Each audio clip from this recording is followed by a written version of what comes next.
बातमी येते नाशिकमधनं। नाशिक जिल्ह्यातील सहकारी बँकांच्या अध्यक्षांनी आता जिल्हाधिकाऱ्यांची भेट घेतलेली आहे आणि चलन उपलब्ध करून द्या, अन्यथा उद्यापासून आपल्याला बँका बंद ठेवायला लागतील, कारण कायदा सुव्यवस्थेचा प्रश्न हा निर्माण होऊ शकतो असं म्हटलेलं आहे। पंतप्रधान नरेंद्र मोदी यांनी 500 आणि 1000च्या नोटा रद्द करण्याचा बंद करण्याचा निर्णय घेतलेला होता आणि त्या पार्श्वभूमीवर सगळीकडेच आता नोटा बदलून घेण्यासाठी मोठी गर्दी बघायला मिळते। एटीएम असतील, बँका असतील आणि त्याच पार्श्वभूमीवर नाशिकमधनं हा निर्णय समोर येतोय। सागर वैद्य आपल्या सोबत आहेत, आपले प्रतिनिधी। सागर, नाशिकचं काय चित्र बघायला मिळतंय, काय म्हणणं आहे बँक असोसिएशनचं? अश्विन, खरं तर शहरी भागांमध्ये आपण बघतोय की किती भयानक परिस्थिती आहे। लोकांच्या रांगा लागलेल्या आहेत, 2-2, 3-3 दिवस झाले लोकांकडे चलन नाहीये खिशामध्ये खरेदीसाठी किंवा काही गोष्टींसाठी।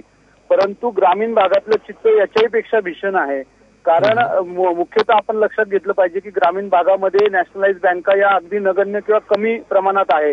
ग्रामीण भागाचं जे अर्थकारण आहे, शहरी भागाचं, निम शहरी भागाचं जे अर्थकारण आहे ते कोऑपरेटिव्ह बँकांवर अवलंबून असतं।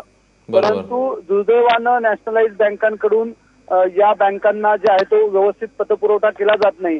जसा एखाद्या सर्वसामान्य माणसाला क्रेडिट लिमिट दिली गेलेली आहे 10,000 20,000ची, तेवढीच क्रेडिट लिमिट या सहकारी ज्या कोऑपरेटिव्ह बँका आहेत त्यांनाही दिली गेली आहे। त्याच्यामुळे या लोकांकडे पैसा नाही ग्राहकांना द्यायला, आणि दुसरीकडे ग्राहक मात्र आता आक्रमक व्हायला लागले, कारण आता 3 दिवस झाले लोकांकडे पैसे नाही, चलन थांबलेलं आहे आणि काल तर अनेक लोकांनी पैसा भरून घेण्यासाठी सुद्धा नकार दिलेला आहे।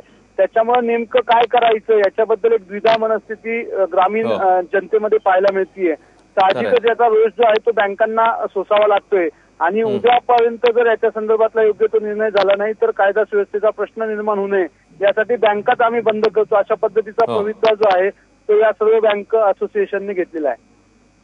सागर, धन्यवाद या सगळ्या सविस्तर माहितीबद्दल।